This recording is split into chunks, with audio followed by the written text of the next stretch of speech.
And go on mute.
Three, two, one.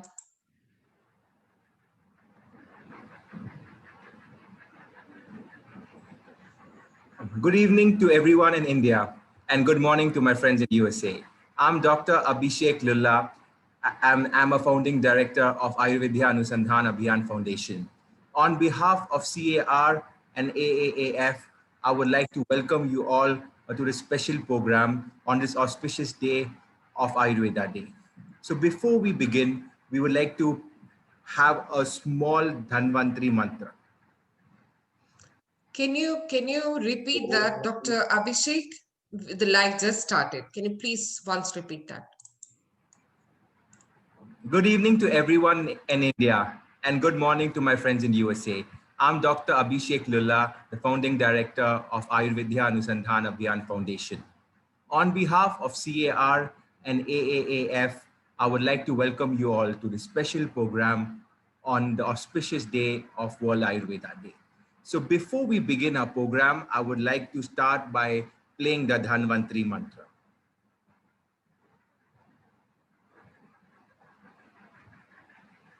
भगवते वासुदेवाय धन्वन्तरये अमृतकलशहस्ताय सर्वामयविनाशाय त्रैलोक्यनाथाय श्रीमहाविष्णवे नमः।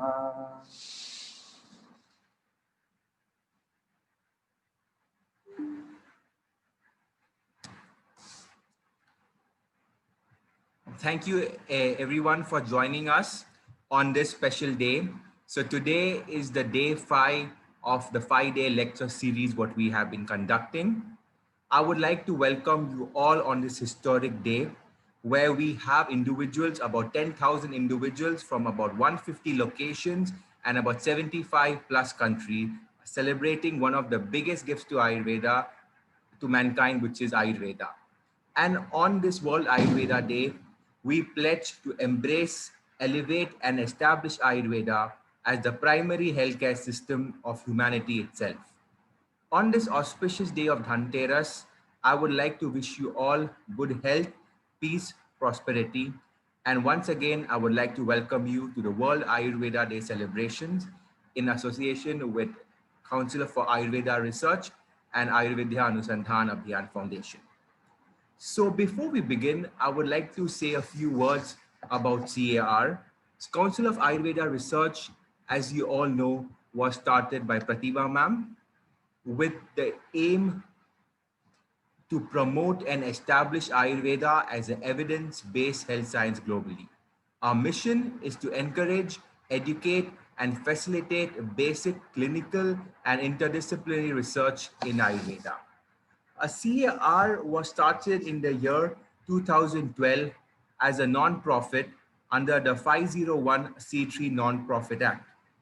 It is a pioneer initiative to promote and establish Ayurveda. Our long-term goal is to become the nodal agency for global collaborations and initiatives for research in Ayurveda, with the ultimate aim of establishing Ayurveda as a credible healing science globally. In the year 2019, we started our sister concern called Ayurveda Anusandhan Abhiyan Foundation, which I am extremely honored to be a part of. We started this off as a non-profit, as an international non-profit, which is registered under Section 8 NGO. We have a wonderful team of about 40 plus Ayurvedic and integrative experts, and we have domain experts in every field, which is from right from north to south of India and from east to west of India. We recently conducted an international summit on COVID-19, which had about 28 of the best speakers in India and abroad. And we had 6 live and interactive panel sessions, which showed the work done by the Ayurvedic community in this time of epidemic. And we used this opportunity to show the world that Ayurveda is definitely a mainstream medicine, as we were the frontline warriors in the COVID-19 epidemic. For Ayurveda Day celebrations, CAR and AAF joined together to create a wonderful 5-day celebration where we had speakers right from this week, Monday, and we had 5 speakers in India and 5 speakers in the United States. We had a 1-hour session which covered right from epigenetics to the modern biological systems to the way clinical research is done. We believe that evidence-based Ayurveda is the only way to take Ayurveda forward. And the only way to achieve evidence-based medicine is through research. And in this 5-day videos, like all our videos can be found on our Facebook page. If you have missed any of our previous videos, even of the 5 videos which were conducted in the US timings, because I know there is a difference of timings here, you can see all our videos live on Facebook. Now a little bit about Ayurveda Day itself. This is the 2nd year that Ayurveda Day is celebrated throughout the world, and the celebrations have become bigger and grander. And last year we conducted a program in Chennai, we had one in Boston, and also had the online program. And this year our Ayurveda Day celebrations are in alignment with the UN WHO Sustainable Development Goal, which aims to ensure healthy lives and promote well-being for all ages. And Council of Ayurveda Research is very proud to be a global partner, in this movement to celebrate World Ayurveda Day. So on this special day, we have a couple of quick announcements. The first big announcement what we have here is that you all must be aware that we had a newsletter called IU Update, which for a few months was not active. And now we are very happy to announce that IU Update is going to be relaunched in a bigger and grander way. We have an amazing team of doctors who are volunteers and who have who will be monitoring the entire newsletter. So coming 2021, we will have our first issue of IU Update newsletter. I was fortunate enough to be the chair of the IU Update newsletter earlier, and now with a wonderful team, we are back again. The second important announcement here, so this is something which we all have been waiting for, is a journal club. We had a journal club in USA, but we did not have a journal club in India. And we got a lot of requests from all our members. We have our members who become our members by paying a donation, which is a small amount to run our organization. So if you all want to become a donors, I would request you all to visit our website, Ayurveda Research USA.org. And because of all our members requesting us, we are launching a Journal Club India. And for this, we are very excited to have our chair, Dr. Pranita, who is known throughout and has a lot of experience in research and teaching. And we felt that she is the most apt person to chair the Journal Club. So before we proceed further, I would like to request Dr. Pranita to come and speak a few words about the Journal Club. Thank you so very much, Dr. Abhishek. And this is a great opportunity to be a chair on this esteemed platform of Journal Club India chapter for Council of Ayurveda and Research. Basically, a critical review of published research literature is pivotal in building the understanding for future research communication, and regular updates and reading from published research gives additional edge in refining your current research process. So we believed at Council for Ayurveda Research that this process is very crucial for students as well as practitioners and clinicians across India. Council for Ayurveda Research is pleased to announce an upcoming CAR Journal Club India chapter, and we invite everybody's participation in this session and look forward to another insightful discussion. We use a web-based platform which allows a real-time discussion with the online expert along with the interactive Journal Club members. So the purpose of establishing JC India chapter is to introduce and improve the critical literature analysis as well as appraisal skills, so as to increase the research literacy among new researchers as well as Ayurveda students. JC Designs provide platform to listen and get guidance from expert. At the same time, those experts simplify the research article for better understanding, or you can say reading between the lines for research language, which is very crucial for published literature in scientific manner. Experts who will be the presenter, they will present that particular research article which is published already, and they will discuss the whole peer review process with that article in the IMBRAD format, like introduction, method, results, and discussion. So it will be a very scientific way of decoding a research article. And during this activity, research process points will be evaluated in detail. So it will be like a 1 hour activity along with the peer review discussions with the participants. And primary goal for CAR Journal Club in India is to develop that mindset that if you can actually read good quality content, you are in a better position to write a good quality content yourself. So we believe that this culture will establish in Indian scenario, particularly related to the beginner level researchers as well as students. And we are targeting not only postgrad students, but also undergraduates, interns who are having a research methodology as a major subject in many university courses as well. like in Maharashtra, MUHS, Maharashtra University of Health Sciences, is having a research methodology and medical statistics as a core syllabus subject for fourth year UG students, as well as a pre-medical, like a pre-MD or pre-MS students. So this will also give them an additional boost for their curricular study. So we believe that this platform will be very much essential to bring out the good published articles in public, a communicative way, as well as we will have an expert panelist. So for this activity in India, I have planned as a chair that this activity will be on a monthly basis. And the first Journal Club meeting will be on 9th of December on 7:30 p.m. so that US partners can also enjoy that, yeah, the Indian perspective.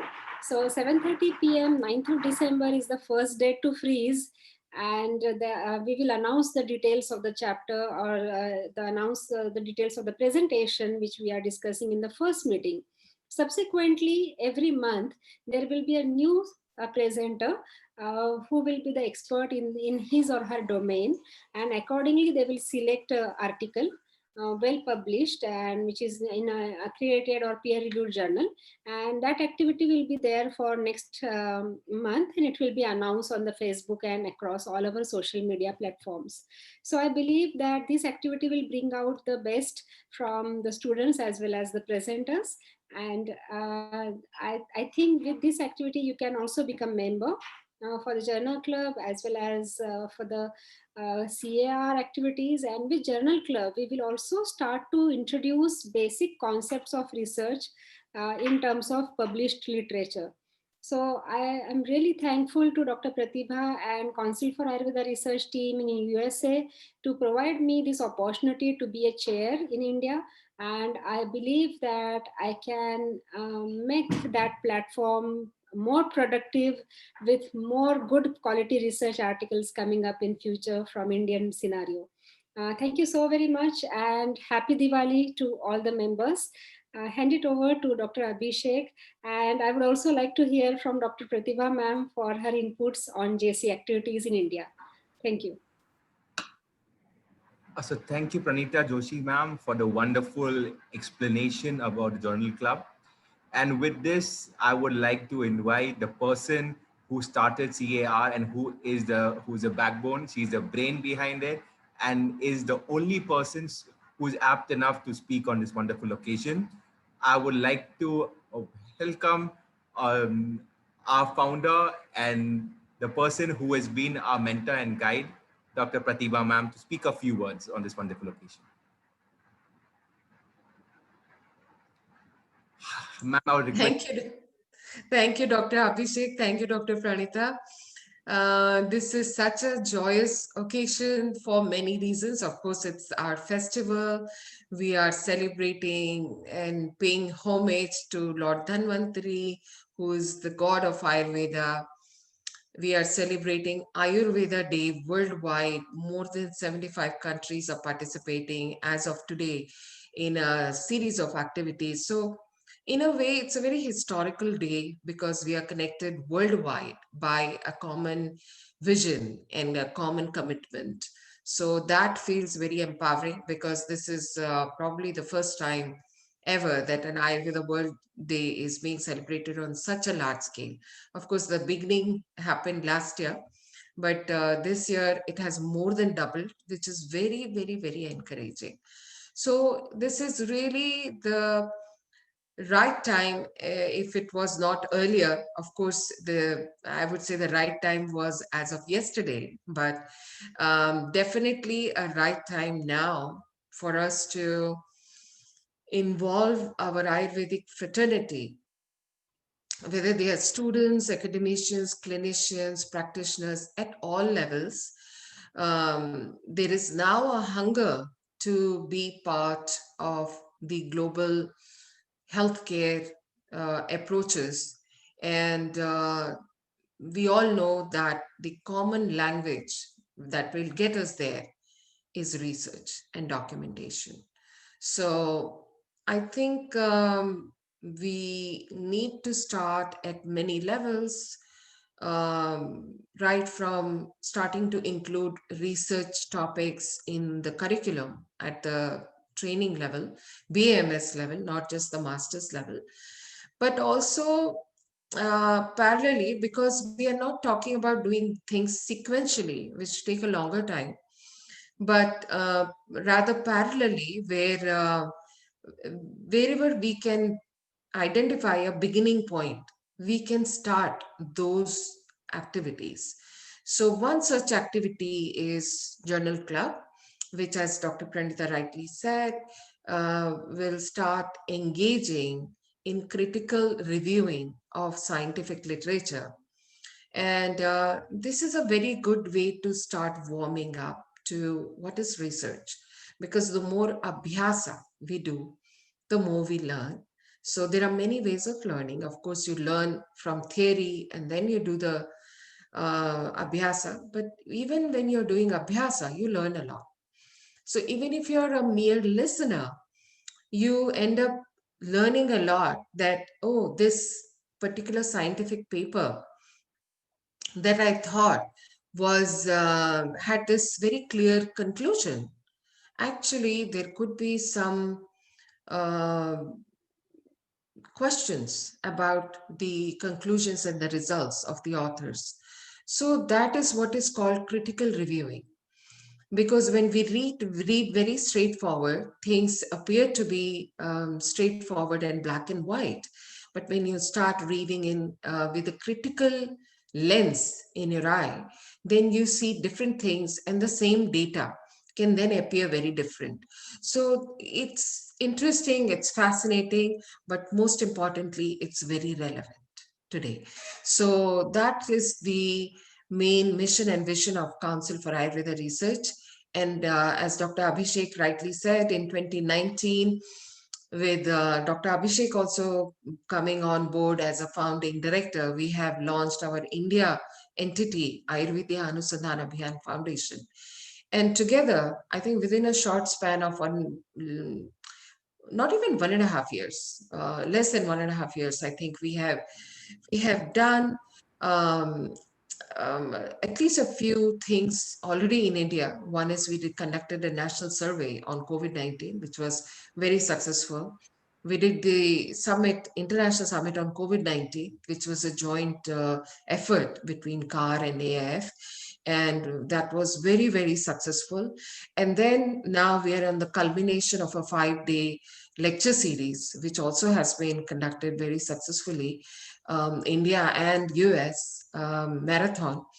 And we have had amazing speakers. And at this time, I would like to acknowledge and thank all the speakers who have taken time out of their busy schedules to share whatever their insights are with the Ayurvedic community.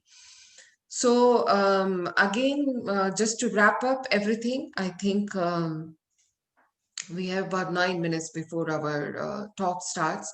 So today we are again sitting on a very significant day and time, where it's not only just an auspicious day for us, but also maybe a turning point in many ways for not just Ayurveda, but all Ayush modalities, because we're in the middle of a pandemic.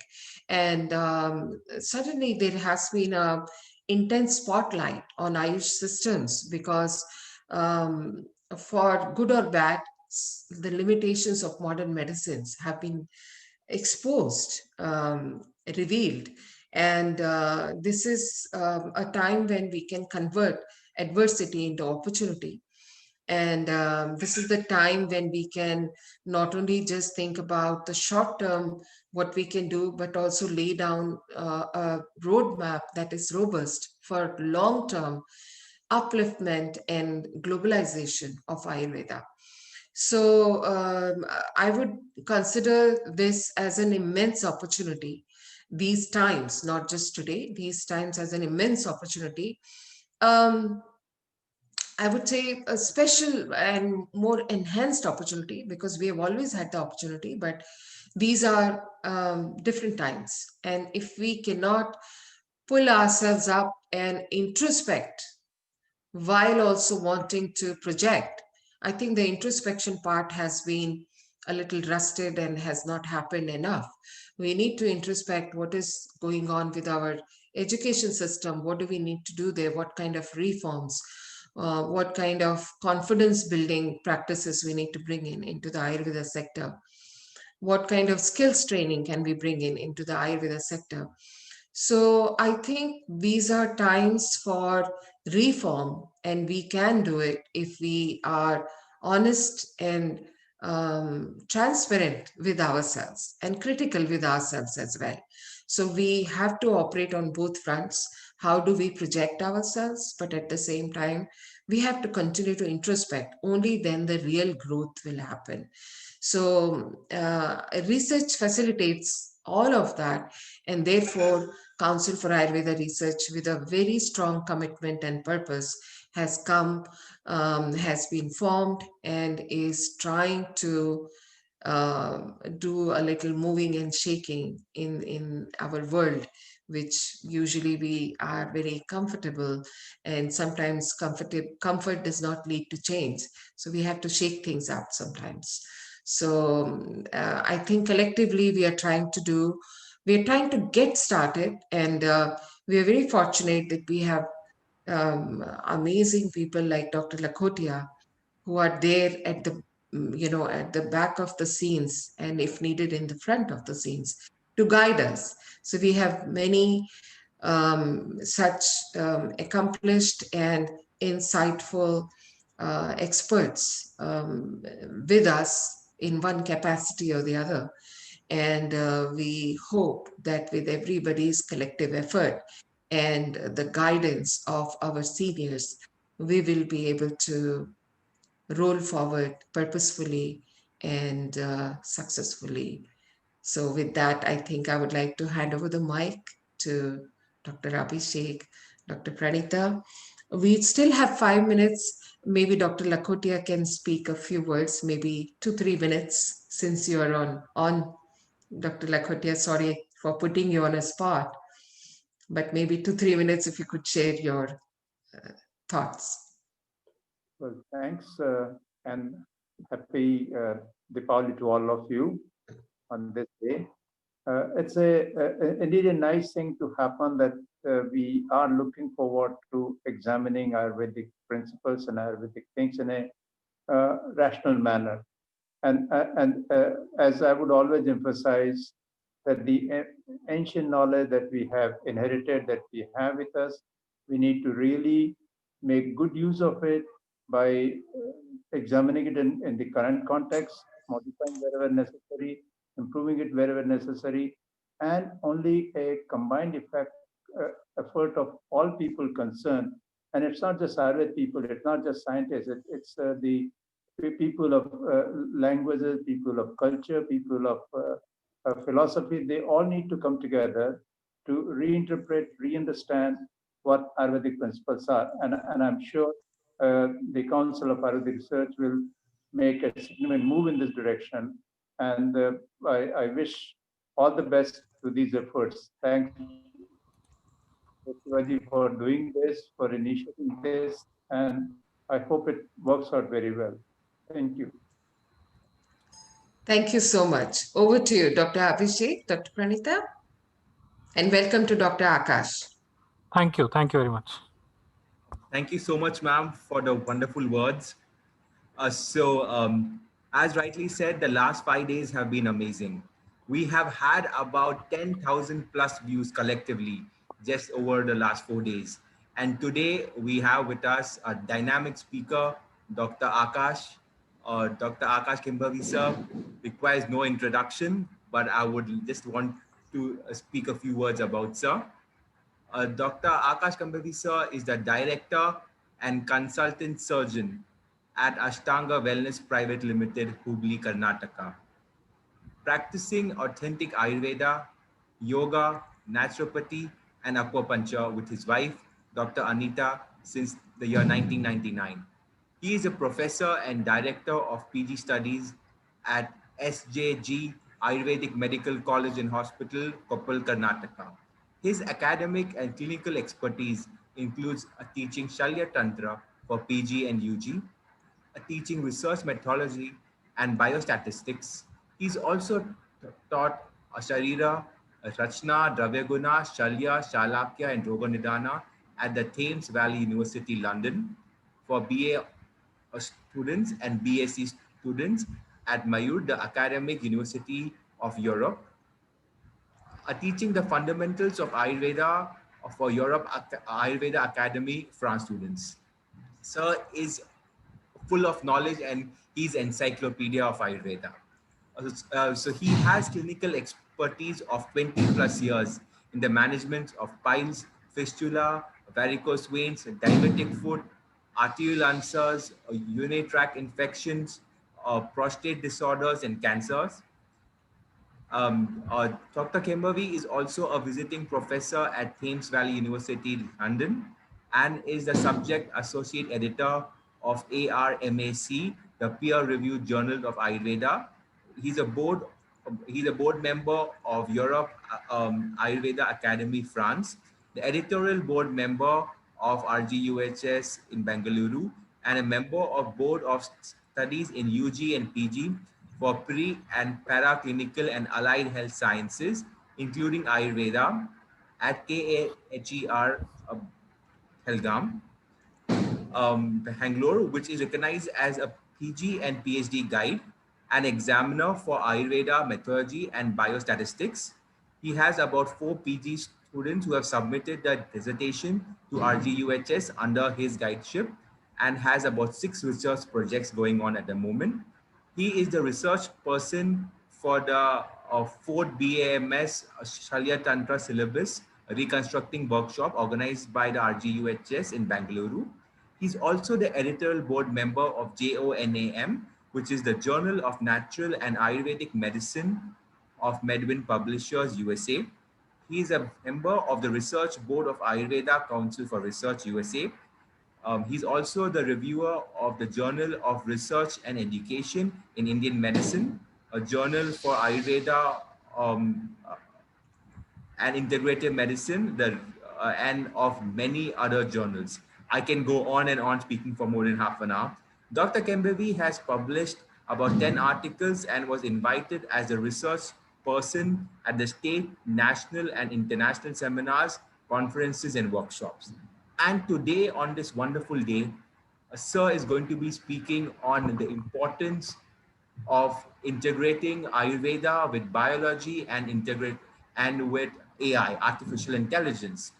We all know that technology has changed, and it's only because of technology that we are today there together in a Zoom meeting. We have people all across India and across the world who are watching us live, and this is because of technology. And artificial intelligence is going to take Ayurveda to the next stage. And for this, I would like to request Sir to share a few words and to deliver his talk. Sir, before we begin, sir, can you just check if your share screen option is working? Yeah, it is working.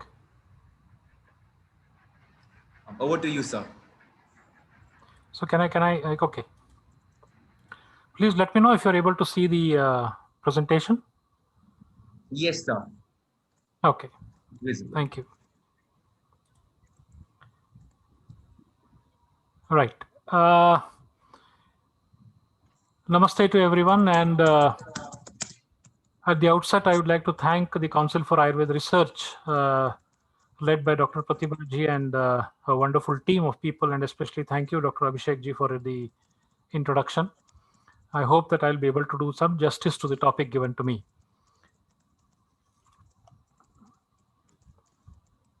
So at the outset, I would like to thank all the team members of Council of Ayurveda Research and for the wonderful event that they've organized for the past 5 days. I've had the opportunity to listen to a few of them on Facebook, and I must say that it has been a wonderful event so far.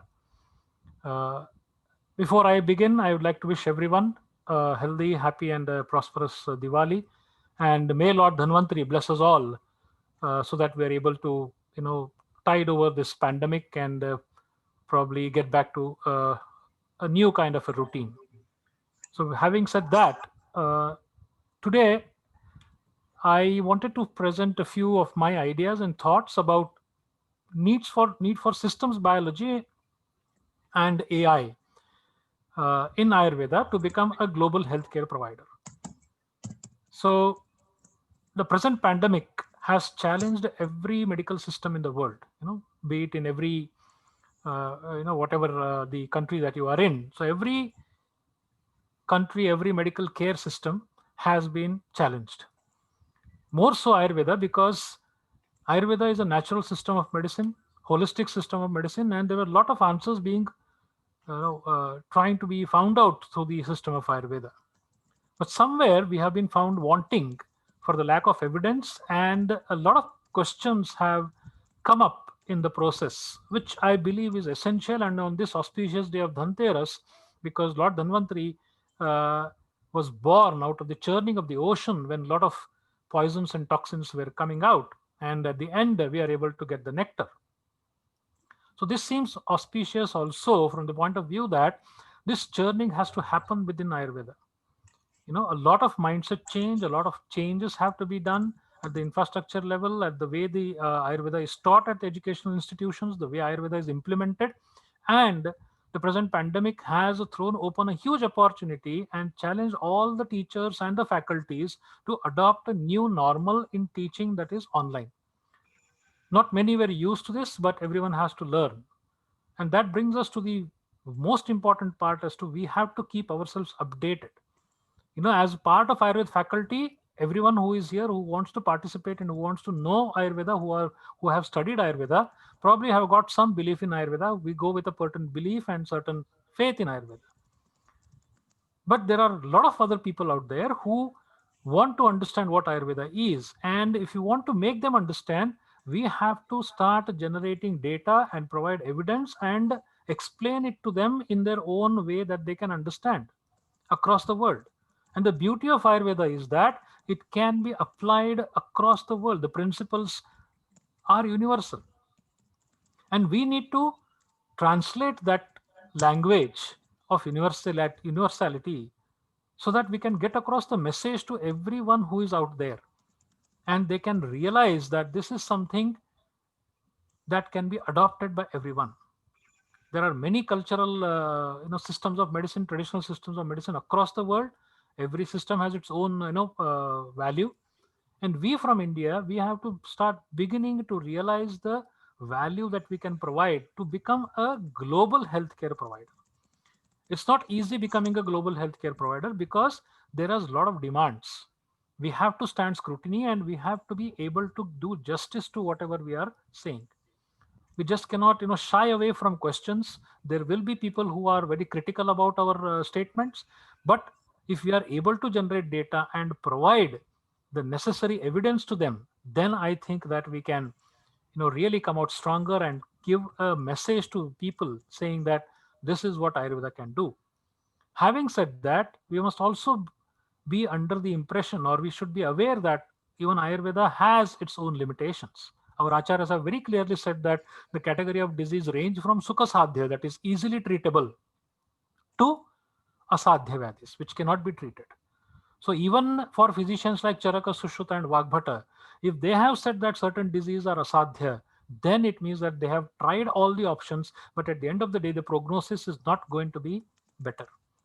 And today, with newer and newer diseases coming up and newer challenges being made, we cannot be complacent. We cannot claim that we cure cancer. We cannot claim that we cure this and that, unless you are speaking with certain data. So we have to be specific.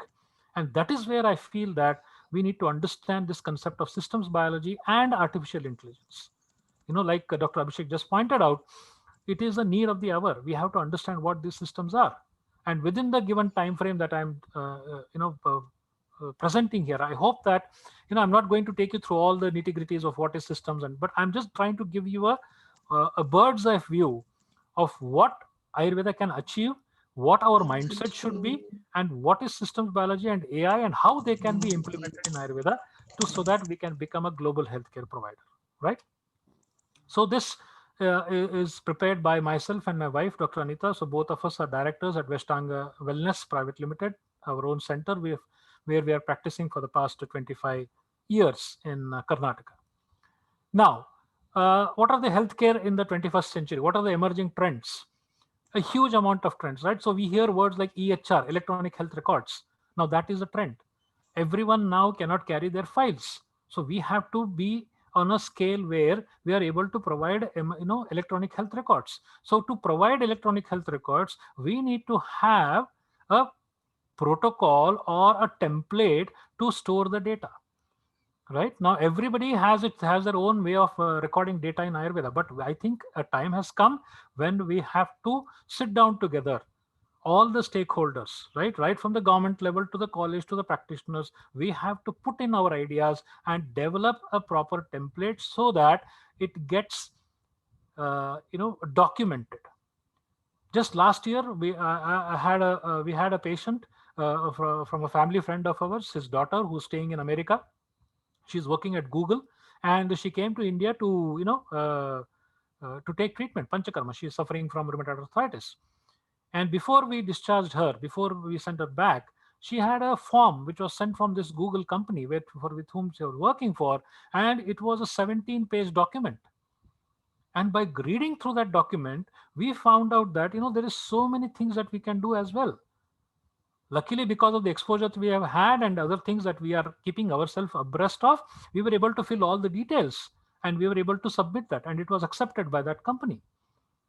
So, what is important is there are emerging trends. Like the first thing that we have to develop, I feel, is we have to develop a standard protocol to document. You can give a lot of variables in it, but documentation is important. Every physician across India, every physician across the world in Ayurveda who is practicing should follow a minimum template. You can have 1, 2, or 3, there are many templates, but we should have a minimum 1 or 2 templates, which will cover all the aspects. And this is, this is very easy to do. This is not, this is not rocket science. All we need to do is the data is there. There are people who are doing this day in and day out. We just need to take the help of a software person who can develop this and get it up and running. In our clinic, we are using this software, right? So we are using a software to document all this data. So that way, you can share the documents. It's in Ayurveda, you cannot say it is a secretive science anymore. You should share it, give it out, and tell this is what you're doing, and that has to be scrutinized, and people have to. So this is one of the emerging trends. The other emerging trends that I will speak later on as well. But I wanted to begin saying that EHR, electronic health records, is the need of the hour. Is Ayurveda geared towards that? Probably we are not yet ready. Should we be ready? Yes, I feel that we should be ready now. This is the time. We have to take this time and start doing this in a much bigger way, in a much uniform way, collaborative way, so that if we start putting our heads together now, it will happen probably in the next 6 months. We cannot be complacent. This is why I feel that a lot of years we have celebrated Ayurveda Day, a lot of webinars, a lot of things going on. We speak, but actions are important, right? So we have to start doing this. Now, Charles Darwin said, it is not the strongest of the species that survives, nor the most intelligent, but the one most responsive to change. How powerful is that statement? The one most responsive to change. What is the change that has brought about? We are speaking so much of theory. Ayurveda is described, Janapadodhamsa, Ayurveda says Sattva is less, Rajas is more, Tamas is more, so on and so forth. But in our own country, Ayurveda is not allowed by the certain governments in state. For example, in the state that I'm coming from, in Karnataka, the government of Karnataka has not allowed for the use of Ayurvedic medicines in the management of mild, moderate, or severe, or protective, or prophylactic, whatever it is, COVID cases. Right? So are we responsive to change? Should this have been there? Probably I would like to share that myself and my wife, we wrote to the government of India, we wrote to Ayush Ministry way back in April, on April 2nd, expressing the need that a national task force has to be set up. So many things, we have to be responsive. We have to think ahead, and that is what artificial intelligence can do. It will predict it. It will tell us what are the trends which are emerging, and we have to be aware of that. The world over, things are changing. You can communicate, you can, collaborate a lot of things. So that is important. So where innovation happens, this is, I think that this is the mindset that we have to develop. So first is the mindset. In Ayurveda, we have to develop a mindset that, yes, we need to change. We cannot, if Charaka Sushruta Vagbhata were alive today, they would have taken to technology like anything. Vagbhata has done tremendous changes. He has said Yuganurupa. According to the need of the time, I'm going to change this Samhita. Yes, I'm going to follow Charaka and Sushruta, but I'm going to modify it. Yuganu Rupa, he says. Why? Because at that time there was a need. So that mindset has to change. We cannot be, I cannot emphasize much on this word. We cannot be complacent. We cannot say, oh, Ayurveda is great. No, that is past. It was, yes, we cannot dwell in the past glory. We had a wonderful past. Yes, glorious heritage. Absolutely no doubt about it. But what is it that we are doing for the future? What is the present? Where do we see ourselves in the 10 years, 20 years? Why is our teaching system, today with the pandemic being challenged, how are colleges adapting? We have written, myself and my wife, we have written to the universities, to the vice chancellors, to the deans of Ayurveda faculties, saying that we need to change the delivery of the Ayurveda syllabus. Nothing has happened, unfortunately. We need to, tweak our syllabus. Can Ayurveda be taught online? Can everything be taught online? Who is going to ask this question? There is no university, at least I can speak from the Karnataka University, where I'm saying, from the Health University in Karnataka, there was no effort from them to interact with the students, to ask what is the difficulty that they're facing. How are we going to deliver non-clinical subjects? How are you going to deliver clinical subjects? This is the mindset change that we require. A huge mindset. That's why it's called the paradigm mindset change. It requires that. We need to start doing that now. We are already too late. Very late. My daughter, right? Our daughter right now is studying BAMS. She's in the 3rd year. 8 months of her 2nd year BAMS was cut down due to the lockdown. And many of the teachers who are listening, who are teaching and online, and she comes back to us and asks one simple question. She asks me and my wife, and she says, there are many teachers who have been teaching this subject for so many years, and clinical subjects are being taught. Why are they not presenting the cases that they have seen? Why are they still teaching from the Samhitas or from the textbooks? Why is no practical clinical application explained with the help of a practical live example that they can take? Why are they not documented it? Why have they not taken photographs of their own patients? Why are they not presenting the data? Will that not become easier for students to understand? If you are presenting a case of jaundice or hepatitis, is it only sufficient to teach Kamala? Oh, Charaka says this, Sushruta says this, Vagbhata says. Yes, they have said it. That the student can read anyway. But are we preparing the students to tackle this in the real-time field? That is the mindset change that I'm talking about. Technology. Right? So when the pandemic started, there was a lot of issues about Zoom, and people said, oh, this is not good, this is not.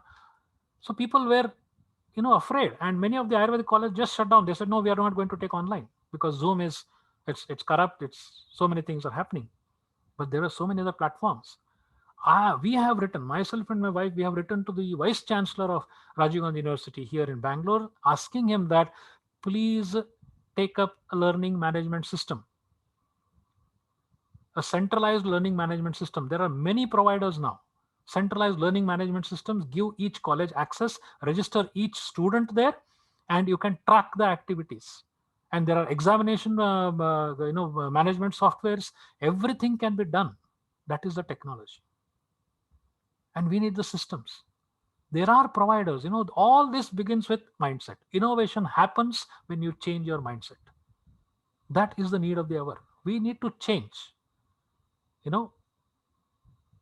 I simply cannot accept the fact that Ayurveda is, we are where we are now. We have to change. We have to look at the future. Where will, this is a question that we ask, where will our daughter be? It took us a lot of time to convince her to please get into Ayurveda. Because we set a certain example, but when she's out in the college, she sees many other teachers who are not setting that example. So 1 out of 20, 30, 40, 50 teachers, if we are the only one who is inspiring her, she frequently asks us, why are others not doing it? Why are they not motivating us? Her own classmates, her own students, they are demotivated. So there must be something wrong, right? And we have to introspect. So I think that this Ayurveda Day, we have to use it to introspect. Look into ourselves. Where have we gone wrong? Why are we not meeting the expectations of the students? Because they are the future. They are the future. I can only teach so much, but then our daughter has to build on that, and she has to reach much bigger height. Look at this. The global digital health market is $200 billion in 2020. Digital health market. Please open Google, Facebook, anything, everywhere there are ads. Where are we in this? Why are we not tapping into this market? Look at this. This is where I'm telling. This is what has to happen. In 2016, there are 325 million wearable devices. In 2020, there are 830. Look at that jump, 500 million extra wearable devices. Can this be done in Ayurveda? Absolutely. There are technologies happening now. 1 or 2 people have already started, Nadi and so many. There are many things that we can do. When people can monitor your pulse and blood pressure and everything, and you can be connected to your cardiologist and everything, why can't they connect with us? Why can't we sit across the board and do some things? We have to start. That is why I told you mindset change is very important. This has to happen, right? Now, digital health adoption is very important. We cannot run away from this fact. We cannot say, oh, Ayurveda is not like this. Documentation is important. We started our practice in 1999. Right? In January of 1999, we started our practice. Since then, to the patient that we have seen today, we have maintained all the case papers. We have maintained every document, what patient, when they came, even if they call us by telephone, we write down in the case paper by telephonic consultation, this is the medicine we have given, so on and so forth. Documentation is very important. Now we have to digitalize this. Earlier it was not there. We have begun. But this has to happen across. Why, my simple question is, why can't the ministry, why can't the CCIM, why can't these authorities develop a software, a clinical management software, and say that college across India have to follow this software? You have to maintain your data in this. That is not happening. So every college is maintaining their own data. There is no standards. There is no protocols. There are no, quality checks on that. So how do we know whether they're maintaining it correct or wrong? That is what is. So digital health adoption is the need of the hour. Now the role of technology, this is very important, right? So is it replacing or enhancing? Will it replace humans? No. Will it enhance? Yes. There are 2 ways of looking at it. You cannot say that it will replace humans. No, human intelligence is required. Will it enhance our capability? Will it reduce the workload, and will it make our life easier in reaching conclusions? Yes. I strongly believe that this will enhance our decision-making capabilities, because the number of calculations that things can do, these computers and these latest softwares can do, it is amazing. It is tremendous. This is not a sci-fi movie anymore. It is reality now. When we can have smart homes, the moment you enter into your driveway, your car will communicate with your garage and it will tell, open the door. And your system, the variable that you're wearing, it will tell your house to set the temperature. It will ask you to light up the light to your mood. It will ask you to play the music. Right? So if that can be done to enhance our life, now is it replacing anything? No, it is enhancing our life. Yes, there are downfalls to it. There are pitfalls to it as well. Every technology has, but we can take care of that. And that's only possible if we start to really understand it. We cannot stay away from this and say, oh, no, this is going to be dangerous for Ayurveda. That is a very, a narrow mindset. And people, I'll tell you, there are many non-Ayurvedic people who are doing wonderful things for Ayurveda than people in Ayurveda. Research is being done by physicians, by chemists, by herbal providers. They are giving this kind of a technology. They are doing this research and they are bringing out so much of information that we in Ayurveda, we are not able to do it because we are restricted in our mindset. That has to change. So what is systems? So with this background, what is systems biology? So systems biology is a study of an organism viewed as an integrated and interacting network of genes, proteins and biochemical reactions which give rise to life, right? Now, networks organize and integrate information at different levels to create biologically meaningful models, or networks formulate hypotheses about biological function and provide temporal and spatial insights into dynamical changes. Now let me put it this way. Systems biology, the study of an organism viewed as an integrated and interacting network of dosha, dhatu, mala, agni, srotas, which give rise to life. How different is that from this? Nothing. It is the same. Ayurveda is a systems biology because systems biology is a new terminology. What are they saying? They are saying that the organism is viewed as a whole where each component is interacting with each other. Networks organize panchavata, panchapitta, panchakapha and integrate information at different. Is there no communication which happens between vata, pitta, kapha, between manas and vata, pitta, kapha, between dosha, dhatu, mala, between dosha, dhatu, mala and srotas, between dosha, dhatu, mala and agni? Yes. Our body is intelligent. That is why Charaka talks of manasa sparsha. Every cell has got a mind. And this is what modern science is saying. They are saying that every mind has its own, every cell has its own mind. They're calling it a cellular psychology. How it behaves, how it interacts. And that is what systems biology is all about. Right? So organism specificity is there, universality is there. At the end of the day, all of us are same. Are we different from what Charaka and Sushruta were? No. We are same. I come from Shalya Tantra. So when I'm teaching some student about inflammation, and when they say that inflammation is a process where the living vascularized tissue reacts to an injury. Now, from an Ayurvedic perspective, what is inflammation? How to explain inflammation? Now, should we understand that Charaka, Sushruta, Vagbhata, who lived around 1,500 or 2,000 or 5,000 years back, were their bodies reacting differently to injury? No. Were their systems different? No. Have they not observed this? Yes, everything has been observed and documented. I can give you n number of examples where everything can be fit into this. So networks formulate hypotheses about biological functions and provide temporal and spatial insights into dynamical changes. That is important, right? So this is systems biology. Now, what is the method of it? It employs the scientific method at its core. So we say Ayurveda is a science. So when you say it's a science, it has to have a method. It has a scientific method. So what does it mean? It means that there is a formulation, there is a prediction, there is a testing, refinement, and repeat. Keep on repeating the process.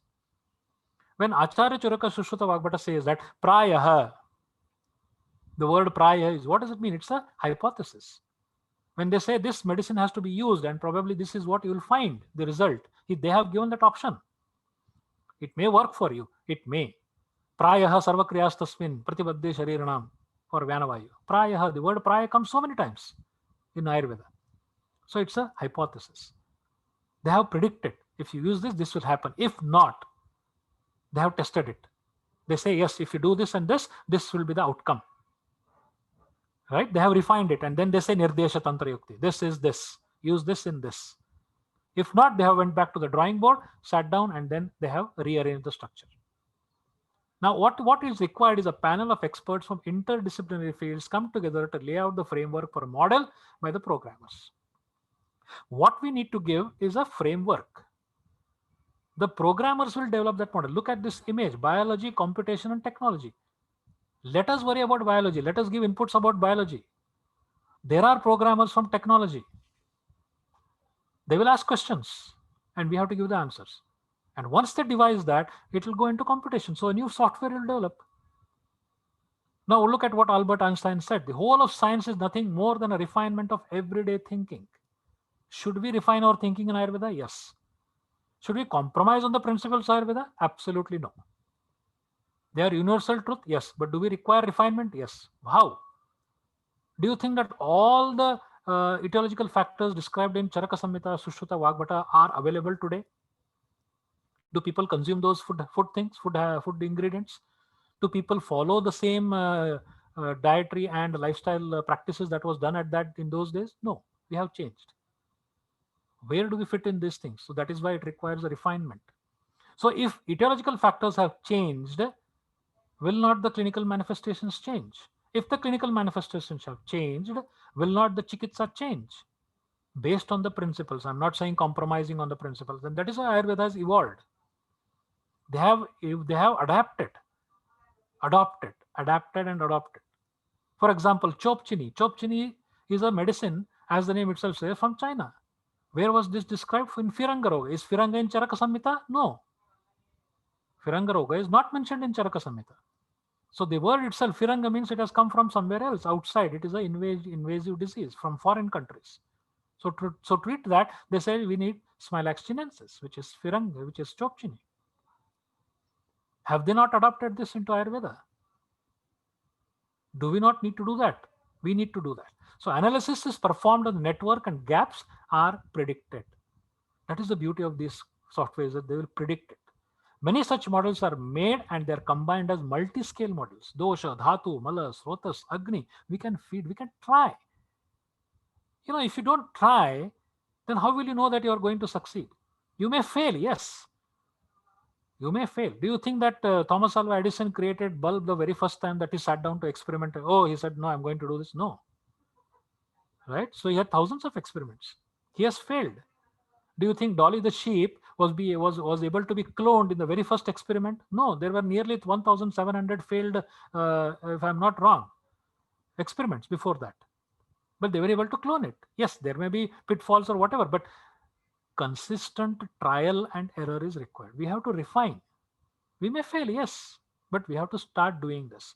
So single cell analysis, omics, and experimental quantitative methods all feed to the refinement of, we have to keep in feeding data from everywhere. And that is why we need to have a uniform protocol, uniform template, so that the data that is fed in is uniform. Computer just understands it of a language of 0 and 1, binary, as simple as that, right? So whatever you type in, it's just interpreting as 0 and 1. So you need to give it information in the way that it can process. Can it be done? Yes, it can be done. So look at this. This is just one example. Light dark circle. Te vayoha ratri bhuktante madhyadiga kramat. Is it not the same? Nobel Prize was given for this person who talked about circadian rhythm. When that came out, Ayurveda said, oh, this is already there in Ayurveda. But why did we not get it? Why did any Ayurveda, including me, why did we not get the Nobel Prize? Why were we behind? Master clock, superchiasmatic nucleus, periodic signals. So it is very clear written that Vata is predominant at this time of the day, Pitta at this time of the day, Kapha at this time of the day. Do they not send signals to the body, to the hormones, metabolites, cytokines? Look at the kidney, blood concentration of glucocorticoid. These are feedback systems. Does Ayurveda work like this? Yes, absolutely. This is how Ayurveda, they Vata, Pitta, Kapha, Manas, everything, they communicate with each other. The medicines that we give, how does it know that it has to go into Mutravasrotas? How does it know that it has to go into Rasavasrotas? Do they not have their own intelligence? What does the Virya do? What does the Vipaka do? We have these systems now. We have to think differently. That's why mindset change is important. So what it is, it's a biology, new biological questions, technology with the help of new technology, new data, computation, then innovation engine. So we keep on generating hypotheses. We have to start doing this. That is my sincere urge, that we have to start doing this. People have already started. Yes, there are some work which is already going on, but this has to happen everywhere. Every faculty, every people in Ayurveda, yes, they may not be research oriented, but they can give a feedback based on their experience. And we need to train our students who are coming up to think like this. Gone are the days, still people are in the mindset that I'll complete my MD and I'll become a teacher. No, why? Why do you want to teach it? Do something else. Get into research. Get into these fields. How many fields are there? Why is not anybody talking about nutrition in Ayurveda? Why is that not a career choice anymore? Why are there not diabetic food specialists in Ayurveda? Why are there not, so many cosmetic? Yes, they are coming up. But we need to give this to the students, saying that is a great opportunity. And that will happen only if we have a mindset change. So now we'll come to artificial intelligence, right? So there are a lot of things which go on with artificial intelligence. So it's robotics, it's future, reasoning, perception, optimization. That is very important. So it's intelligence, cybernetics, right? So positive mind, positive thinking, knowledge, computers, that is what it is. So what AI and medicine, artificial intelligence, and is it used now? Yes. It is used everywhere across the world. In modern medical science, it is used. Research, look at what is happening with the vaccine research. How they were able to, we all know that to develop a vaccine takes anywhere to 5 to 10 years. But what is happening now? With the global collaboration, with the data that is there, with the computation and with this AI, they have been able to generate models of simulation, and they have been able to come out with a vaccine within 1 year. They are saying yesterday and today, they are the Pfizer and so many other companies, they have released that they are 90% effective. How is this possible? How was a time frame of 5 to 10 years reduced to 1 year? It's impossible by a human to do it. Let us accept that. Humanly, it is impossible. It has to be done by a machine. Because that is the calculative capacity that will predict. It will tell you, how they were able to compute the structure of the COVID-19 virus. How they were able to tell so many receptors there. How they were able to know, okay, this vaccine will work at this, at the level of the membrane, at the level of going inside here. These, and they found out that, okay, ashwagandha, then guduchi, so many, they have got so many metabolites, they have got so many active ingredients. This will go and block this. This will go. Was this done by humans? No, this was done by computers. In diagnostics, AI is used. Predictions, AI is used. Risk factor, AI is used. Everywhere AI is used. So why are we shying away from using AI, artificial intelligence in Ayurveda? Will it take away the component which say, oh, Purusham Viksha, or Vaidya is Pradhan? No, it will help, it will enhance us. They will make us more confident. Just imagine a future, coming down where we have a standard software which we give to the every student of Ayurveda. He says, okay, go out in the field, practice professionally, and this is what you can achieve with your practice. It will give you a list. It will throw up everything. Okay, this is this Srotas, this Lakshana. Karsha, Karshnoshna, Kamito. Yes, we can remember this. But if you type in Karsha in that, the system will tell you, okay, Karsha is a Lakshana in which Srotas. It will throw you up the table. Will it not help our thinking process? Is it replacing doctors? No. Is it enhancing my capacity? Absolutely. I believe yes. It is absolutely enhancing our capacity, right? So why artificial intelligence? Why we need this? Because it gives us the competitive edge. It gives us the competitive. Today, people are asking of data, and we are not able to provide data, right? In COVID-19, we are giving out theories. It is that jara, it is this jara, it is that kasa, it is this shvasa. Theory is fine, right? We need to have that competitive edge. It gives you accessibility. Fear of missing out. Ayurveda will miss out. People across the world are using it. So in India, if you don't start doing, people in Ayurveda, if you don't start doing this, we will miss out. Cost effectiveness. It will make our life so easy, and it will be future proof. We'll be ready for the future. That is what I'm saying. We should have a vision. Where we'll be 10 years down the line, 20 years down the line, 40 years. Where do you see Ayurveda as? And that is why I told that global healthcare provider, 165 countries have accepted Ayurveda and yoga. Are we there in every country? Or is Ayurveda accommodated? No. Today, WHO said that they will set up a Ayurveda center in India. That's great. That's great. But why WHO to set up a center? Why can't we? Why can't we have a world-class center and say, you come and collaborate with us? This is my thinking. I'm sorry if I offend anybody, but this is how I think. We have the best of minds. We have the best of the info. Why can't we create that infrastructure and say, this is where yes, we need WHO, we need collaborations. Yes. So, we have to think differently. This is what thinking out of the box means. So how is AI? Now, as we told, AI is impacting every aspect of our life. Smartphones, look at what we're doing. Many of you have logged in through smartphones, through technology, security and surveillance, social media platforms. That is what we're using now. E-commerce sites, navigation, banking and finance sector. It's $1 billion. Ayurveda herbal industry is $1 billion industry. In COVID situation, how many people were able to sell Chawanprash? How many people were able to sell Ayush Kadha, Kwatha, using social media and e-commerce platforms? Have they not made billions of dollars? Yes, they have. Right? So smart cities, smart cards, everywhere. Now, has it taken away a human component in this? No, it has made our life easier, right? So newer and newer things are coming. So it is already impacting our lives, and we should allow this to happen in Ayurveda as well. So what are the elements of it? So it is, in machine learning, right? So it has deep learning, supervised learning, unsupervised learning, semi-supervised learnings, then evolutionary computation, then expert systems, natural language processing, NLPs. This is huge now.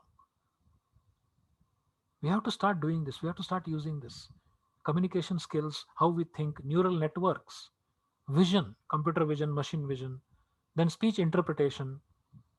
Today people have developed based on the characteristic of the cough. There are systems which will predict whether you could be COVID positive or not, based on just the sound that you produce out of your coughing. Why can't we use it in Ayurveda? This is all the Dashavida, Trivida, Shatavida, whatever pariksha you're talking of, it is all that. Pratyaksha, Anuman, Aptopadesha, and Yukti Praman. Everything can be included here. But we need to sit down and give inputs for this, right? So predictive analytics. AI is what? Predictive analytics. Can we predict that with this set of doshas, with this thing in this Samhita, so if you mix all the Samhita Lakshanas, will that tell this is Arishta Lakshana? Now, how many of us are aware of the Arishta Lakshanas of diseases? Sitting down in our clinic, if a patient comes to us, we are lucky if we remember all the shlokas, and if we are able to tell the patient that this could be now, if my software, if my intelligence machine will tell me, look, this patient has these symptoms and it is mentioned in 1, 2, 3 Arishta Lakshanas. I may not tell the patient, but I will be aware. Will it not help my performance in making a clinical decision, or in telling the patient, look, this is what can happen? Image recognition. I'm just skipping here. Image recognition. If you have Kushta, right? There are 18 types of Kushta. So if you take a photo, now softwares are available. If you just take a photo of that, it will tell you what disease is this. Can we not interpret Ayurvedic characteristics, Ruksha, Parusha, etc.? I was one of the judges and mentors for Hackathon, India, about 2 years back. 36 engineering college students participated in that event to develop softwares. And out of that, nearly 8 to 10 people were working on Ayurveda. I was amazed. 36 engineering college teams, they worked non-stop for 36 hours without a break, without sleeping. Food was given to them. In Ayurveda, students cry to sit for 6 hours in a theory class. And here you see students working 36 hours non-stop. They're not sleeping. And I was one of the mentors giving my inputs and telling them, look, this is what Ayurveda says. And they had done research in Ayurveda. They had brought all the data. They told me, this is what Charaka says, this is what Sushruta says. I was amazed. So that's why I told you, non-Ayurvedic people are interested in Ayurveda. And we in Ayurveda, we are far, far behind. Extremely behind, I'm sorry to say. We are not there yet. So language processing. Can Sanskrit language be processed? Can it help us to enhance? There is a fear of Sanskrit in our Ayurveda colleges. Teachers create a fear. There is a fear of Padarth Vidya. Oh, Padarth Vidya is a very difficult subject. Who said so? Teachers. Why? Mindset.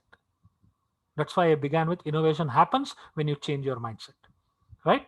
So this is what we require. Planning, optimization, everything will come later. So there are so immense possibilities. We have to explore them.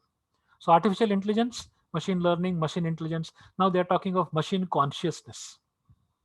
An intellect that is much smarter than the best human brains in practically every field. It will recognize your emotions. It will react to that. Do you know that there is a robot which tells news, which will interact with you, and it will respond to what you're saying. It will detect your voice modulations. It will tell you whether you're anxious, whether you're angry, whether you're so and so, and accordingly it will adjust its own thinking and it will give the reactions. That has already happened. I'm not talking of any sci-fi movies. It's already there now. It's happening. Right? So we have to look at the possibilities are endless, right? So what are the new standards in patient care? This is what the modern science. So multimodal. Is Ayurveda multimodal? Yes. Aided by technology. Should it be technology model? Yes. Ethically guided. This is what I said.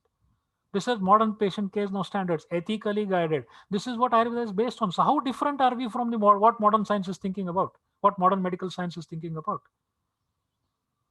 We have all the codes. We have to follow the rules of the day. We have to follow the rules of the nation.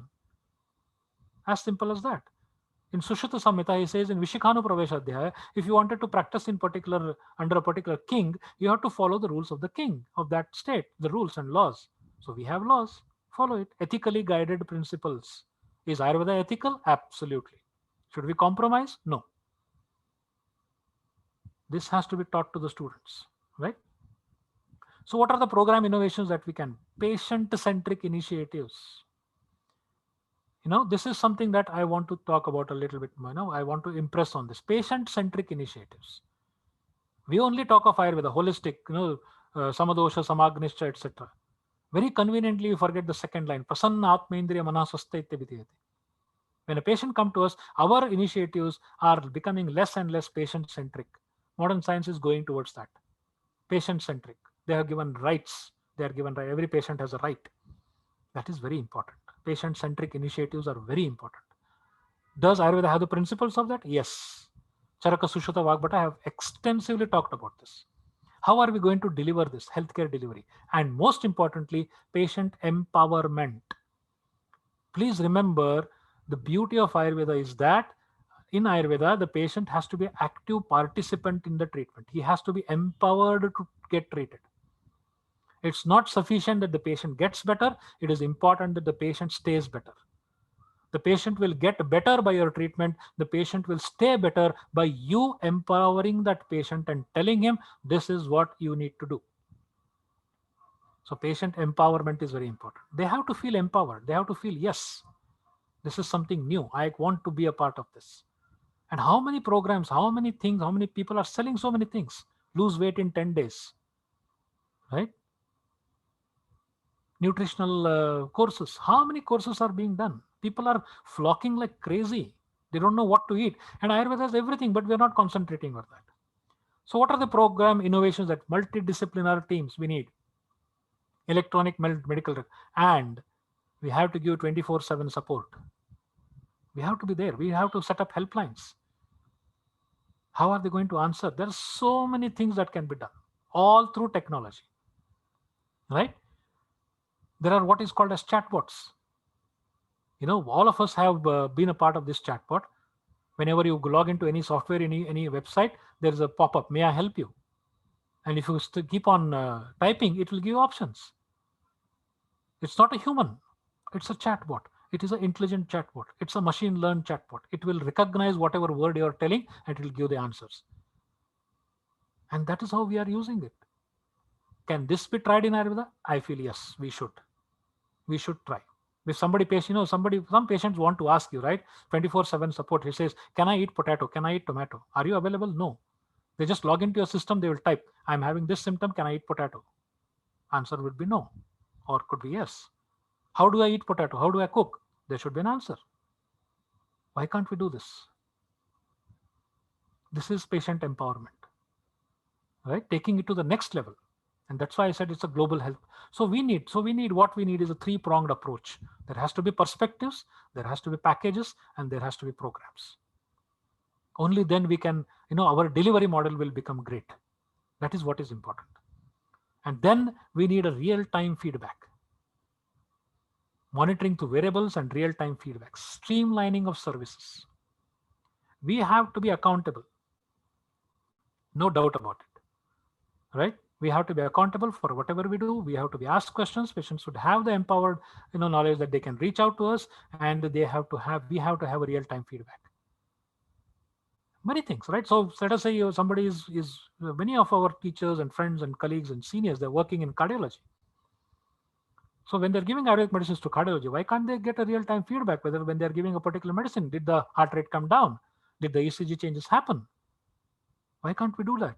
If you're testing through giving medicines for diabetes, why can't we have a real-time feedback? Now everybody is connected through systems. Why can't we connect ourselves? Variables. Now look at what I think it's Peter England or some other shirts company. They have said they have developed a herbal shirt. The cotton fibers which are which are used to prepare that shirt, they are saying that it is made of herbs which will prevent the virus from entering your body. And then there is this water filter system which says that it is fortified with herbs, Ayurveda herbs. And they're using that herbal, Ayurveda filter system, ashwagandha, tulsi, neem, guduchi, everything. Is it an Ayurvedic innovation? No. Who is doing it? Somebody else. People are just taking it away from us. And we are still fighting over issues like this is secretive, oh, I am great in this, I am doing this, I am doing that, right? So our approach should be research, test, and apply. There is no alternative to this, right? So what should be the goals of innovation? Everything is patient convenience, patient comfort, patient compliance, patient satisfaction, right? And the proposed timeline we can have ongoing journey, phase 1, phase 2, phase 3, we can propose anything that we want, right? So this is what we need. So our commitment should be to evolve with patients in mind. Purusham vikshya, roginaha antaratmanam pravishya. That is what we need to do. That should be our commitment. Ayurveda system has to evolve, not Ayurveda doctor. I'll just tell you one thing, right? When as a doctor you treat somebody, they will take your name. Oh, Dr. Kembavi is great. He's a great physician. But when I fail, the same patient will use the language and tell that, oh, I went to that Ayurveda doctor, Ayurveda is useless. So when it works, the doctor is great. When it doesn't work, the system is useless. I don't accept that language. I do not want Ayurveda to be blamed like that, right? So this is our team in Ayurveda, myself and my wife, Dr. Anita Kadagat Kembavi, and myself, Dr. Kembavi. We are committed to that.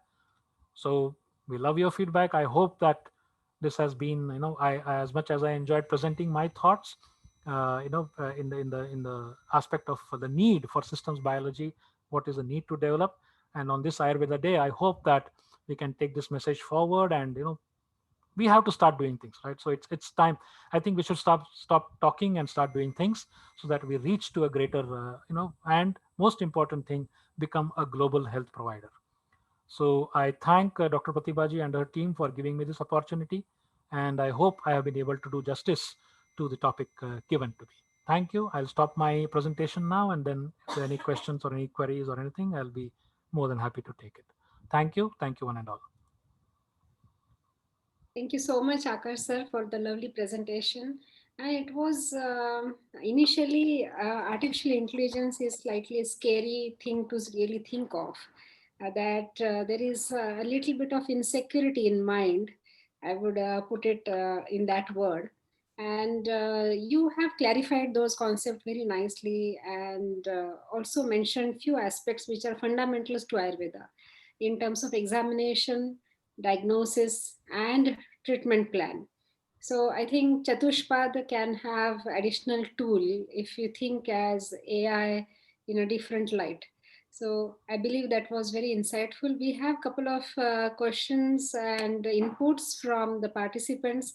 Here, Dr. Lakhotia sir is there. Dr. Kishore Patwardhan sir is also present today.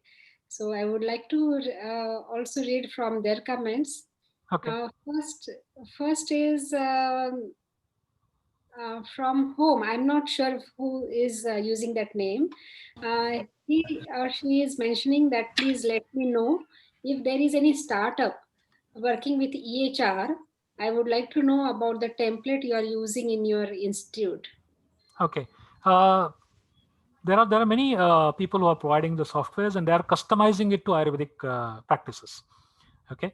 So it started with, as far as my knowledge goes, it started with something called as Sri Sutra Ayurveda in Pune. It started with the CDA, CDAC, I think it was called as, and then a lot of other people have come across. We were using a platform or a software which was there, and then I got it customized. I purchased that software, which was because all the aspects are there, right? Chief complaints and up to the level of investigations, etc. But the symptomatology and all were modern in there. So I had to sit and give the symptoms, and I fed in all the symptoms and that. But there is now presently a platform which is called as a Heals app or Hodo, HODO, that you can try, and they will customize it for you. You can give everything, and there'll be a drop-down menu. You can select the symptoms. You can feed the symptoms according to your srotas, your dosha, dhatu, mala. That is what I did. I have filled in all the details of dosha, dhatu, mala, vruddhikshay lakshanas, srotas lakshanas, disease lakshanas, everything, right? So you just have to click it. It will make our life much more easier to document it. So yes, Okay. there are many people, and they will customize it for you. So I'm not sure if there is any particular person who is. There is something called as Vaidya Mitra, that is also a software. As the name itself suggests, this is a software for Ayurvedic people, and Ayurvedic herbs, medicines are there in that. So everything can be set in that. So they will customize it for you. So it should not be a difficult thing to do it. Okay. Even Practo, for example, Practo also has a software, and they will also customize it for you. If you just ask them, you just give them the data within 1 or 2 days, they will feed that and they will customize and they will give it to you. That can be easily. Yeah. Thank you, sir. Kishore Patwardhan sir is there online, and he has mentioned some of the inputs from his side. I would like to have your. I'm reading it. It's quite a lengthy thing. I'll just read that for everybody. AI has made many professionals irrelevant. Radiologist and histopathologist will be the next to go. Machines are more precise than humans in these areas. Stethoscope will be obsolete soon. AI-equipped microphone will be more precise than manual stethoscope. However, this is not new. This has happened earlier too. Whenever new technically sound system was introduced, when motorcycles came, horses become irrelevant, for instance. So, what do you expect to lose when AI takes over Ayurveda? Such a brilliant Okay. question. Yeah, by Dr. absolutely. Yes, I mean, it just hits upon the Yeah. core point. But, I would like to answer it in a different way. Rather than saying what do we expect to lose when AI takes over, my concern is that, and based on my experience and our experience for teaching for the past 25 years in various Ayurvedic colleges, more than 75% of students who pass out of Ayurvedic colleges practice allopathy, right? And that is because they do not have faith in the system, or we do not train them well. So I expect that we should not lose these students for the want of a proper technology and AI. So if we are able to develop a system where they can be attracted, where they can be shown that this is something which is as great and it will help you in your clinical diagnosis, it will give you the confidence in making a diagnosis, and through this system you are you are collaborated, and you have a feedback from your mentors, right? So you can have a mentor mentoring you, and you can reach out to you in real time, right? So like 25 years down the line, I cannot say that I'm an expert in every disease. So what I do is I collect my reports from my patients, I send it to my seniors, my teachers, I get their feedback, and I report back to them. So if this can happen in real time, and if I can tap into somebody's intelligence, and if they can guide me, how better it would be. So rather than this point of, at this point, I would like to answer Kishore in a different way, saying that I expect not to lose students to modern science, and I expect them to come back to Ayurveda with the help of artificial intelligence. And then let us see whether they will still go to somewhere else. So I hope that this is I have just turned it around, but this is what I think. I don't want anybody to lose their jobs or anything, but this is just to make a point. Yeah. It's an unknown territory to enter for many of us, and definitely there is hope and light at the end, but we need to be really concerned and cautious at the same time. Absolutely. So there is one more question from home again. I would like to mention the name somewhere. I work in AI. There are many problems in adopting AI in healthcare. Most important is government approval and acceptance. How could we tackle this problem? Example for above is self-driving cars, though technology is developed but not allowed, even in many developed countries. Why will someone invest in such risky endeavors as Ayurveda is already struggling with acceptance? Tanmay Ghode, MTech, CSE, IIT Madras. Thank you, Tanmay. This is really a very good, what you call, a real-time check that we need. Yes, I agree that there are lots of efforts that need to be done. What I'm proposing, what I wanted to begin, and what I wanted to talk through this platform or through this day and through my topic is, I'm not saying that use Ayurveda, AI extensively in Ayurveda like the modern science is doing, right? We have to begin somewhere. Let us first talk of developing a software, a clinical software. And to develop a clinical software, it should not be a difficult thing. I don't think any government, or that's why I said that we need to have a task force, right? So we need to have a task force. So there could be a central task force, and we have to set up zonal task force, and each zonal task force which will feed into the state-wise task force, and each state will identify practitioners, they will get feedback, and we have to get that. So this should not be a difficult thing to do. I think it is within the purport of the ministry that these things can be done. Now when it comes to implementation. So this what is talking is to implement it. Yes, at that time we need a lot of proposals, we need agreements and solutions. But if we are able to show that this things works, this will help us in evolving a better pattern or whatever it is of diagnosis and treatment, in making proper. I'm not saying to rule out the role of the physician. My intention is to enhance the capabilities of diagnosis of a physician. If we are able to do that in the first phase, then I think that will improve our knowledge manyfold. Because it's, yes, ideally we would all want to remember Charaka Sushrata Samhita quotations, and it should be just at the click of our hand, or of a snap of a finger. Okay, this is there in Sutrasthana, this is there in Nidhanasthana. That is the ideal situation. But we have to accept the fact that our system, we are not producing those kind of students, because our education system is not towards that. It is towards rote learning. It is not towards critical thinking. And to begin somewhere, we have to take the use of technology to help us critically analyze and probably help make a decision. If it doesn't work out, we can always say no. But let us start beginning. Yes. Why will someone invest? Definitely. That's a very valid question.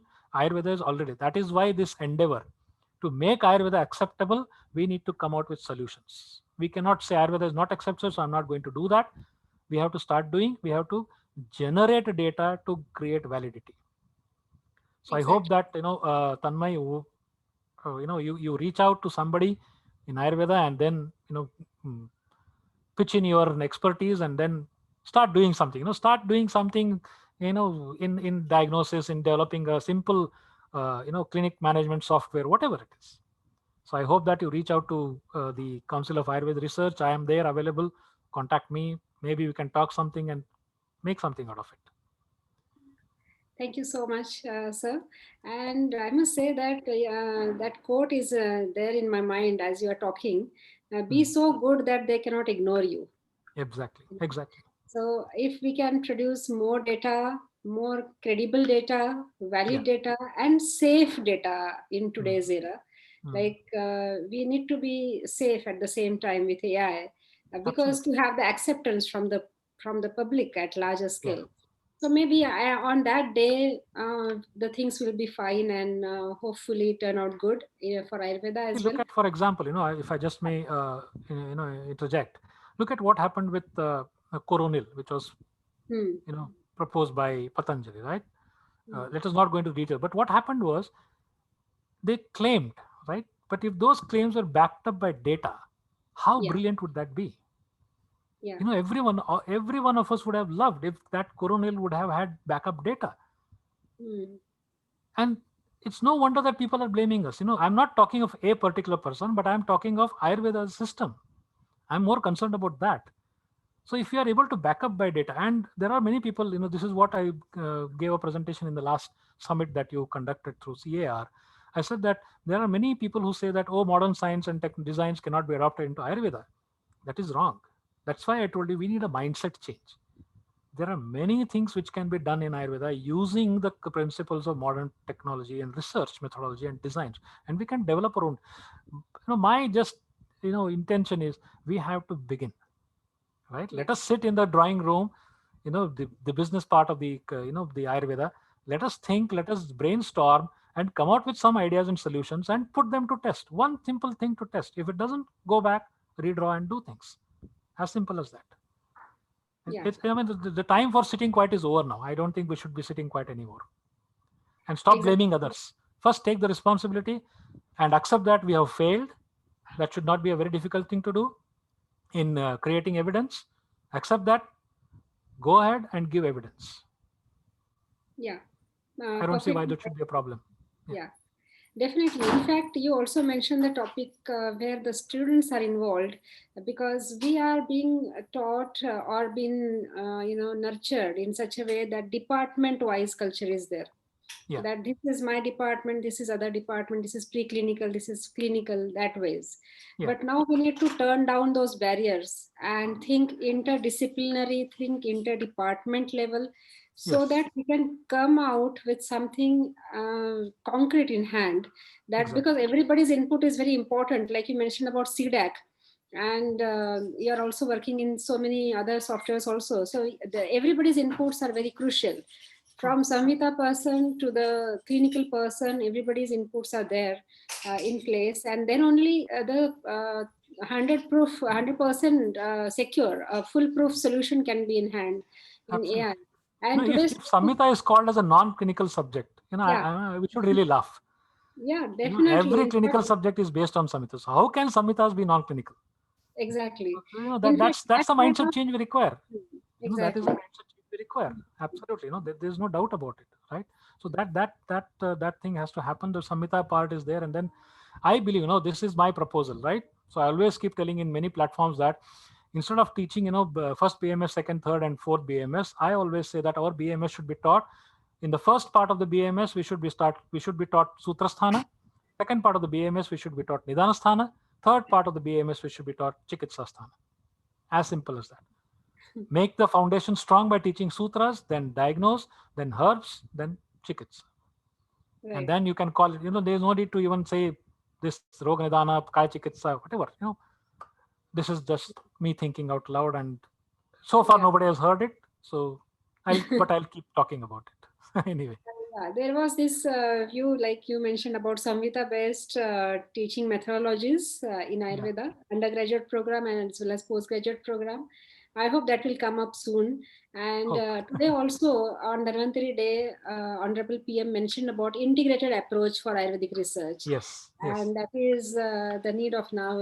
And I believe that Council for Ayurveda Research is really fortunate to have a team member like you all, who are really putting their inputs on a very positive note, so that we can come up with something which we can inform to the policymakers, and someday Exactly.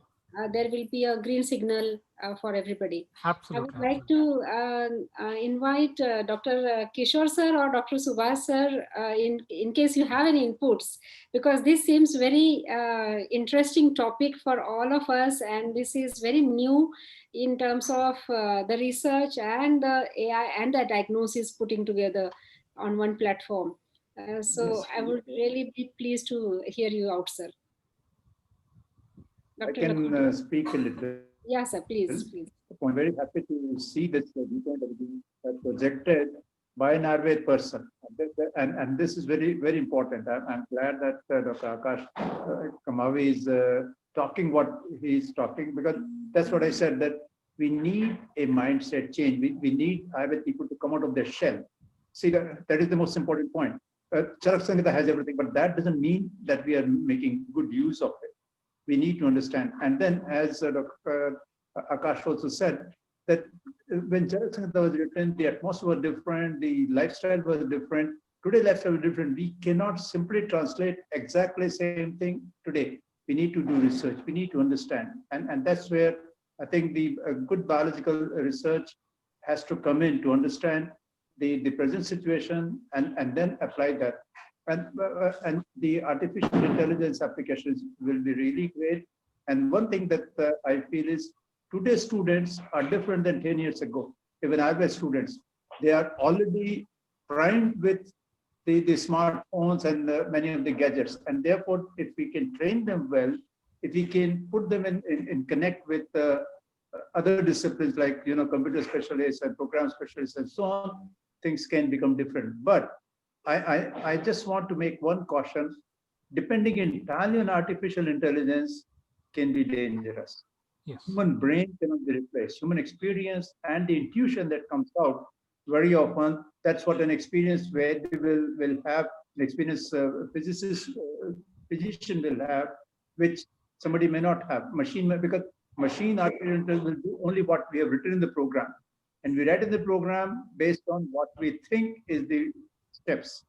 But that's where, as things keep on changing, the human brain keeps on learning newer things and therefore making interpretation. So we need to keep it dynamic. But the most important point, which I feel very happy about this talk today, is that it's asking other people to really come out of their shell, to change their mindset, not remain confined to just their own boundaries.